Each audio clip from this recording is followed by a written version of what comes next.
గత 2 రోజుల నుంచి బంగాళాఖాతంలో ఏర్పడిన అల్పపీడన ద్రోణి వల్ల చాలా ప్రాంతాల్లో వర్షాలు కురుస్తున్నాయి. ఈ వర్షాల వల్ల మామిడి చెట్లు పూత, పిందె దెబ్బతినే అవకాశం ఉంది. ముఖ్యంగా అధిక తేమ, గాలిలో అధిక తేమ ఉండటం వల్ల బూడిద తెగులు ఆశించే అవకాశం ఉంది.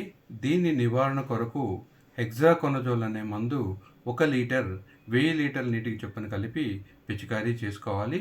అదేవిధంగా నల్ల మచ్చ తెగులు కూడా ఆశించే అవకాశం ఉంది. నల్ల మచ్చలు ఆకుల మీద కానీ పిందెల మీద కానీ కనిపించినట్లయితే కార్బండిజం అనే మందు 1000 లీటర్లకు 1 కిలో కానీ, లేదా కార్బండిజం మ్యాంకోజెబ్ కలిసిన మందు 1000 లీటర్లకు 2 కిలోల చొప్పున కలిపి పిచికారీ చేసుకోవాలి.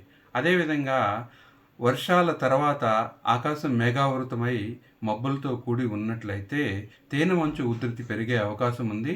దీని నివారణకు ఇమిడాక్లోప్రిడ్ అనే మందు 3 మిల్లీలీటర్లు 10 లీటర్ల నీటికి చొప్పున కలిపి కానీ, లేదా 5 గ్రాములు థయామితాగ్జమ్ అనే మందు 10 లీటర్లకు చొప్పున కానీ కలిపి పిచికారీ చేసుకోవడం ద్వారా నివారించుకోవచ్చు.